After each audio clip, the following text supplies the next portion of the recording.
मातृभूमि में इस वक्त की बड़ी खबर आपको बता दें, जम्मू के डेरा की गली के पंगाई इलाके में एक बार फिर सुरक्षा बलों की तरफ से भारी गोलीबारी की खबर आ रही है। बताया ये जा रहा है कि सेना ने इस बार रॉकेट लॉन्चर से भी कई राउंड फायर किए हैं। आतंकियों के खिलाफ सेना भी आर पार की लड़ाई के मूड में है।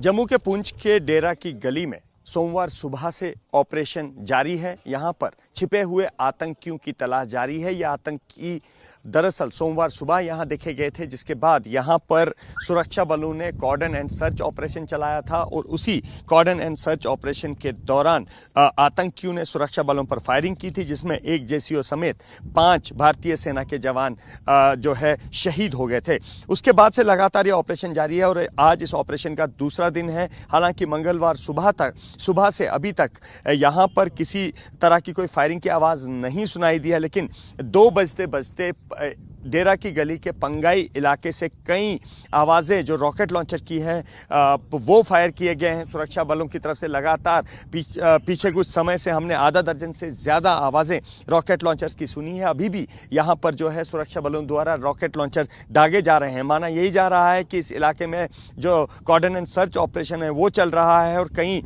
कुछ हलचल दिखी है, सुरक्षा बलों को संदिग्ध हलचल दिखी है, जिसके बाद इस तरह से उस इलाके को टारगेट करके ये रॉकेट लॉन्चर की फायरिंग की जा रही है। लगातार यहाँ पर सुरक्षा बल पहुँच रहे हैं, रेनफोर्समेंट भी लगातार यहाँ पहुँच रही है और लगातार न केवल पुंछ से बल्कि राजौरी, कालाकोट और आसपास के कई इलाकों से यहाँ लगातार रेनफोर्समेंट भेजी जा रही है, ताकि जो आतंकी जिनकी संख्या 3 से 4 बताई जा रही है, जो छुपे हुए हैं इस इलाके में और जिन्होंने कल भारतीय सेना के 5 जवानों को शहीद किया है, उन्हें ढूंढा जा सके। और लगातार ये ऑपरेशन तेज हो रहा है। न केवल यहाँ सुरक्षा बलों की तैनाती बढ़ाई जा रही है, बल्कि अब सुरक्षा बल लगातार चप्पे चप्पे को खंगाल रहे हैं और यहाँ जो भी संदिग्ध मूवमेंट दिख रहा है, संदिग्ध हलचल दिख रही है, उस पर सुरक्षा बल अब फायर कर रहे हैं। कैमरामैन पवन चौधरी के साथ अजय बासलो, एबीपी न्यूज, डेरा की गली। और इस समय की एक और बड़ी खबर आपको बता दें, आतंकी को कोर्ट लेकर दिल्ली पुलिस पहुंची है।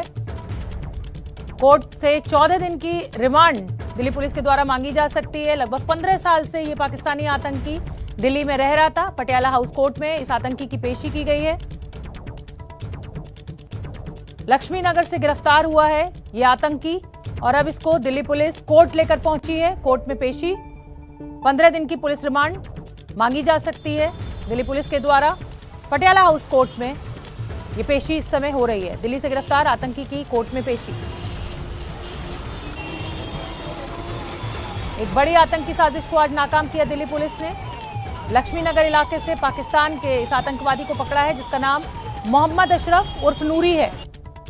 सूत्रों के मुताबिक ये आतंकी दिल्ली में लोन वुल्फ अटैक की तर्ज पर बड़े हमले की फिराक में था।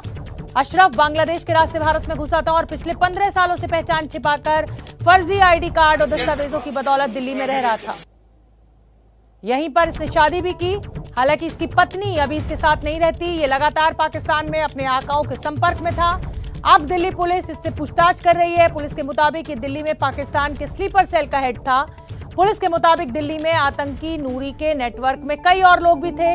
अब पुलिस इसे कोर्ट में पेश करेगी और 14 दिन की रिमांड मांगेगी। और इस समय कोर्ट पहुंची हुई है दिल्ली पुलिस इस आतंकी को लेकर 14 दिन की रिमांड की मांग कोर्ट से।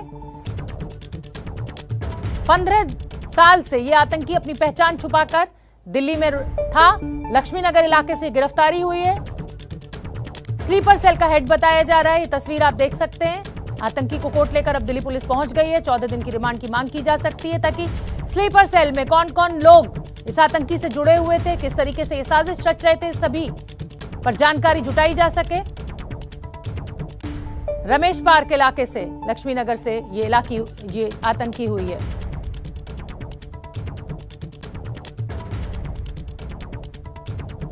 और दिल्ली पुलिस के स्पेशल सेल के डीसीपी प्रमोद कुशवाहा का क्या कुछ कहना है इस पूरे मामले पे, सुन लेते हैं। एक पाकिस्तानी नेशनल को कल स्पेशल सेल की एक टीम ने अरेस्ट किया है। इस टीम को सुपरवाइज ललित नेगी और हृदय भूषण एसीपीज कर रहे थे। ये पाकिस्तानी नेशनल पिछले 1 डिकेड से ऊपर से इंडिया में रह रहा था और इंडियन आइडेंटिटी एक्वायर की हुई थी। इसके इंस्टेंस पे AK-47 मैगजीन्स, पिस्टल्स 2 और कार्ट्रिजेस और एक ग्रेनेड रिकवर किया गया है। इससे इनिशियल जो पूछताछ है उससे पता चला है कि ये पिछले कई सालों से इंडिया में रह रहा था और सबवर्सिव एक्टिविटीज़ के लिए एक स्लीपर सेल की तरह काम कर रहा था। इसने इनिशियल पूछताछ में ये भी बताया है कि पास्ट में भी ये जम्मू कश्मीर और रेस्ट ऑफ इंडिया में कई टेरर एक्टिविटीज़ में इन्वॉल्व रहा है। उनको वेरिफिकेशन कर रहे हैं, उनका वेरिफिकेशन कर रहे हैं इन्वॉल्वमेंट्स का। और अभी फ़िलहाल में इसका इरादा, जो इसको टास्किंग की गई थी वो की गई थी कि ये एक कोई टेरर एक्टिविटी इसको कैरी आउट करनी थी। जगह नहीं बताई गई थी, बट ये हथियार वगैरह जो हैं ये उसी टेररिस्ट एक्टिविटी को ऑर्केस्ट्रेट करने के लिए पहुंचवाए गए थे। इसकी हैंडलिंग पाकिस्तान ISI कर रही थी और ये पाकिस्तान ISI ने इसको ट्रेन करके, जैसे मैंने कहा कि एक डिकेड पहले जब इंडिया आया था तो इसको बांग्लादेश के रास्ते से सिलीगुड़ी बॉर्डर से इंडिया भेजा गया था। अहमद नूरी के नाम से इसने एक ID बनवा ली थी। पासपोर्ट भी इसने एक्वायर कर लिया था। फॉरेन भी गया है ये 2 बार उस पासपोर्ट पे। कहाँ का गया? 2 कंट्रीज में गया है, सऊदी और थाईलैंड गया है जैसा पता चला है। यहाँ पर इसने एक पास में शादी भी की थी कुछ महीने के लिए for the sake of acquiring documents. और एक पर्टिकुलर जगह जाके बिहार में इसने एक ID भी एक्वायर कर ली थी अपनी इंडियन होने की। वहाँ से एक्वायर करने के बाद में उसी बेसिस पे फिर उसके बाकी डॉक्यूमेंट्स बने हैं। शादी भी स्पेसिफिकली इसी पर्पज से की गई थी, जहाँ कुछ महीने शादी करके इसने उसे छोड़ दिया। इसने हर तरह का काम किया है, जैसा एक स्लीपर सेल की तरह किया है, जिसमें इसने कई बार सबवर्सिव एक्टिविटीज़ की हैं, टेररिस्ट एक्टिविटीज़ की हैं, कई बार कुछ एस्पेनेस के टास्किंग जब उसको हुई वो भी किए हैं। तो इसको एक पर्टिकुलर आदमी ने पाकिस्तान से टास्किंग की थी जिसका कोड नेम नासिर था, और उस टास्किंग के बेसिस पे इसको बताया गया था कि आपको वेपन कहाँ से मिलेंगे। वेपन वहाँ जहाँ से इसको मिले हैं या जहाँ से इसको दिए गए थे वो सिर्फ इसको वेपन से मतलब था। उन लोगों ने ये नहीं बताया कि वेपन आपको कौन दे के जाएगा, कौन नहीं दे के जाएगा। इसी तरह से जब ये पास में मनी वगैरह मंगाता था तो वो भी हवाला के चैनल से उसके पास आती थी। मैंने कहा नीड टू नो बेसिस पे काम करने किया, जो इस तरह के मॉड्यूल में होता वो इसमें भी था। पुलिस रिमांड में कोर्ट के द्वारा भेजा गया। 15 साल से यह पाकिस्तानी आतंकी अपनी आइडेंटिटी छुपाकर दिल्ली में रह रहा था। स्लीपर सेल का हेड इसको बताया जा रहा है। लक्ष्मीनगर से गिरफ्तारी हुई आतंकी मोहम्मद अशरफ की और अब कोर्ट ने 14 दिन की पुलिस रिमांड पर इस आतंकी को भेजा।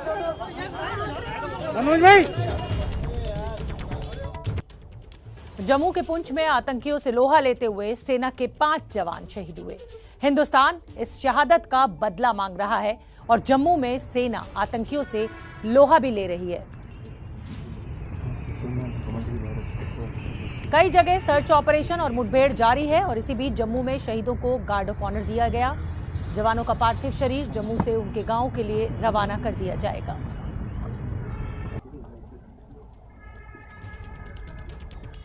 पुंछ हमले में कल शहीद हुए 5 जवानों में से 3 जवान पंजाब के थे। रोपड़ के गज्जन सिंह की भी शहादत हुई है। घटना के बाद गांव में मातम पसरा हुआ है। 8 महीने पहले ही शहीद गज्जन सिंह की शादी हुई थी। अपने पीछे वो पूरा परिवार छोड़ गए हैं। जो सवाल पूछ रहे हैं कि आखिर इस शहादत का बदला कब लेगी सरकार।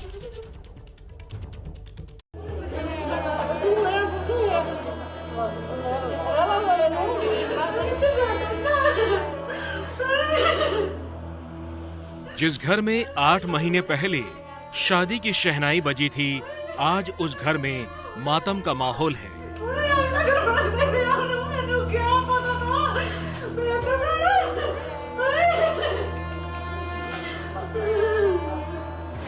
तस्वीरें पंजाब के रोपड़ की हैं।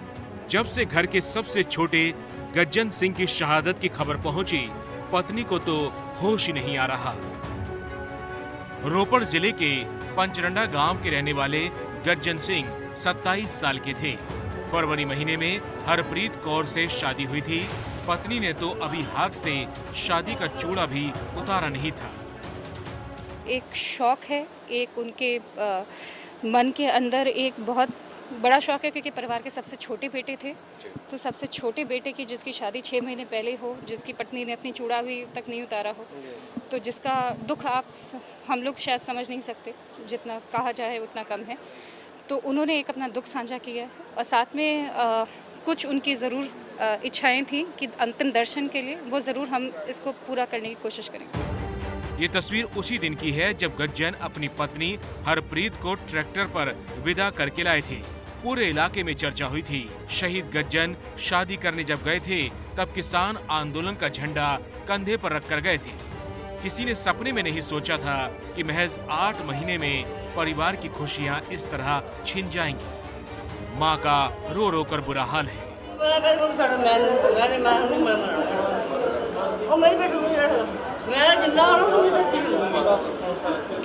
गज्जन सिंह 4 भाइयों में सबसे छोटे थे। 2 भाई ड्राइवर हैं, जबकि एक भाई घर पर खेती संभालते हैं। 13 अक्टूबर को ही रिश्तेदार की शादी के लिए घर आने वाले थे, लेकिन आई तो शहादत की खबर।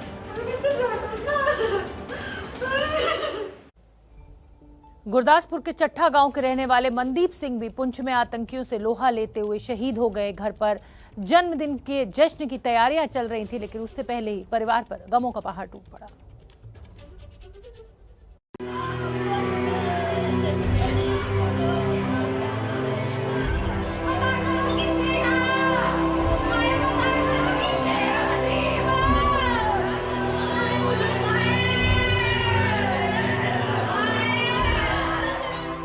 महज 40 दिन के इस मासूम के सिर से पिता का साया उठ गया है। 40 दिन का ये मासूम पापा का मतलब जब तक समझ पाता, उससे पहले ही पापा इससे दूर चले गए।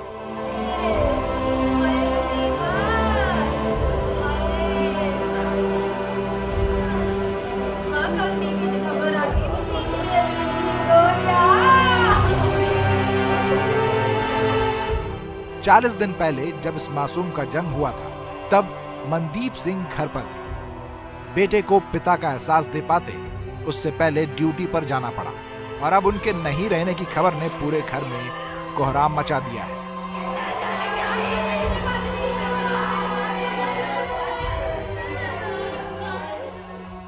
पत्नी मनदीप कौर का रो रो कर बुरा हाल है।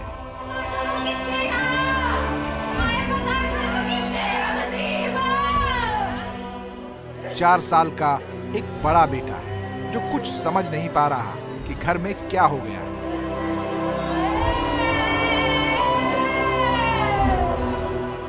30 साल के मनदीप सिंह गुरदासपुर के चट्ठा गांव के रहने वाले थे।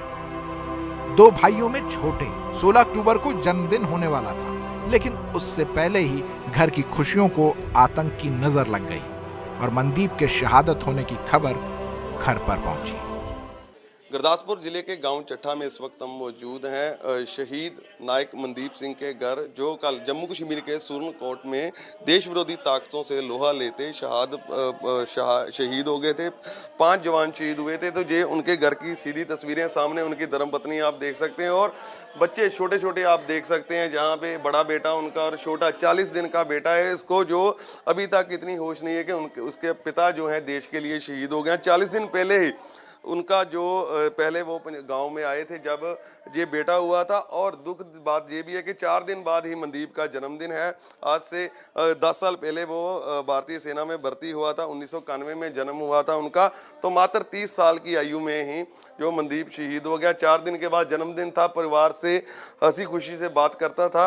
तो अभी देश विरोधी जो ताकतें उनसे लोहा लेते शहीद हो गया। उनकी जो धर्मपत्नी है, हालांकि परिवार में बहुत ज़्यादा गमगीन माहौल है, तो बातचीत उनसे भी करने की कोशिश करेंगे। तो आपकी कब मनदीप से बात हुई थी आखिरी समय? संडे ਨੂੰ ਹੋਈ ਸੀ 1 ਵਜੇ ਦੇ ਲਾਗੇ ਵੀਡੀਓ ਕਾਲ ਆਈ ਸੀ। ਉਹੀ ਕਾਲ ਆਈ, ਮੁੜ ਫੋਨ ਨਹੀਂ ਆਇਆ। ਅਸੀਂ ਟਰਾਈ ਕੀਤਾ, ਬੰਦ ਹੀ ਆਉਂਦਾ ਏ। छुट्टी पे कब आए थे वो? ਛੁੱਟੀ 1 ਮਹੀਨਾ ਕੱਟ ਕੇ ਗਏ ਸੀ। ਹੋਣੀ 26 ਦਸੰਬਰ ਸਤੰਬਰ ਨੂੰ ਗਏ ਸੀ। जब बेटा हुआ था? ਹਾਂਜੀ 21 ਦਿਨ ਦਾ ਬੇਟਾ ਹੀ ਜਿੱਦਣ ਉਹ ਘਰੋਂ ਗਏ ਸੀ। तो क्या आपसे बात होती थी? जम्मू कश्मीर के जो हालात थे बात करते थे आपसे? ਹਾਂਜੀ ਗੱਲ ਕਰਦੇ ਸੀ। ਉਤੋਂ ਦੀ ਕੰਡੀਸ਼ਨ ਦੱਸਦੇ ਹੀ ਕਿਵੇਂ ਦੀ ਏ। ਮੈਂ ਉਹਨਾਂ ਕਹਿਣਾ ਇੱਥੇ ਮਾਹੌਲ ਬੜਾ ਖਰਾਬ ਏ, ਇਹੀ ਕਹਿਣਾ ਜਿਹੜੀ ਤੁਸੀਂ ਚੈਨ ਦੀ ਨੀਂਦ ਸੌਂਦੇ ਹੋ ਨਾ ਸਾਰੇ, ਉਹ ਸਾਡੇ ਕਰਕੇ ਸੌਂਦੇ ਹੋ। ਮੈਨੂੰ ਪਹਿਲਾਂ ਹੀ ਦੱਸਦਾ ਹੀ। बिल्कुल जो सही बात उनकी धर्मपत्नी कह रही है कि अगर अपने परिवार से भी बात करता था कि अगर परिवार और देशवासी चैन की नींद सोते हैं तो फौजी जवानों की वजह से, देश के इन वीर जवानों की वजह से, तो ये छोटे छोटे बच्चे 40 दिन का उनका बेटा और जहाँ पे उनकी धर्मपत्नी, तो परिवार उनके माताजी भी जहाँ हैं, तो सभी प्रशासन के जो वरिष्ठ अधिकारी हैं जहाँ पे आ रहे हैं। पंजाब के मुख्यमंत्री चरणजीत सिंह चन्नी भी कल जहाँ पे आएंगे और आज उनका आने का प्रोग्राम था, लेकिन जम्मू कश्मीर के सुरनकोट में जो आने से जो प्रोटोकॉल है आर्मी का फॉलो करते समय, तो उसमें थोड़ी देरी हो जाएगी। तो देर रात शव पहुंचने थे, तो परिवार से अभी बात की है उन्होंने, और कल शहीद का जो 9:30 बजे अंतिम संस्कार होगा। परिवार में बहुत गमगीन माहौल है, आसपास के गांव के लोग भी जहां पे आ रहे हैं। की खबरों से देश में कई जगह गंभीर सवाल खड़े हो रहे हैं और इसी को लेकर संवाददाता प्रशांत ने कोयला मंत्री प्रहलाद जोशी से खास बातचीत की है। सुन लेते हैं क्या कहना है मंत्री जी का। कोयला संकट पर बात करने के लिए हमारे साथ हैं कोयला मंत्री प्रहलाद जोशी। सर, ऐसी स्थिति क्यों आ गई कि पावर प्लांटों को कोयले की कमी महसूस हो रही है? एक तो नंबर 1 एक्सेस रेन, बहुत ज़्यादा बारिश हुआ था और उसके कारण सप्लाई में और प्रोडक्शन में थोड़ा कमियां हुई थी। बहुत ज़बरदस्त अनप्रेसिडेंटेड रेन हुआ था, this is one problem. Second, imported based power plant जो है वो पूरा बंद करके रखा है, क्योंकि इम्पोर्टेड कोल का जो भाव है बहुत ज़्यादा हो गया है। It was around $60 per ton, now it has become nearly about $190-200 per ton, इसीलिए वो पूरा बंद करके। तो कब तक हालात सामान्य हो जाएंगे? कब तक आपको लगता है कि स्टॉक जो रोलिंग स्टॉक है बढ़ने लगेगा? एज इट इज़ जो इसको रिप्लेसमेंट जो हो रहा है वो कंटिन्यूसली होता ही रहेगा और आगे इसका स्टॉक 15-20 दिन में ऐसे बढ़ते जाएगा ग्रेजुअली। कई राज्य शिकायत अभी कर रहे हैं कि उनके यहाँ पावर प्लांट बंद करना पड़ा क्योंकि कोयले की कमी थी, उनको क्या कहेंगे आप? नहीं, कई राज्यों में कैप्टिव प्लांट्स भी है, उनको दिया गया है, वो भी उपयोग नहीं किया है, जो आरोप लगा रहे ये भी एक है। दूसरी बात, हम जनवरी, फरवरी, मार्च, अप्रैल, मई, जून तक, जुलाई तक हम रिक्वेस्ट करते रहे, कोयला हमारे पास है, जब ज़्यादा बारिश होगा हम सप्लाई कर नहीं पाते हैं, कृपया थोड़ा स्टॉक बढ़ाइए।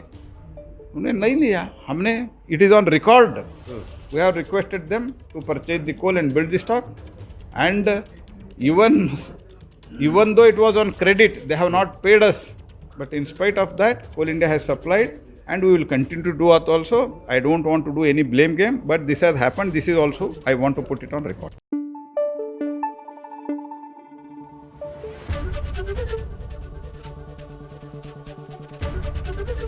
ABP न्यूज़ आपको रखे आगे।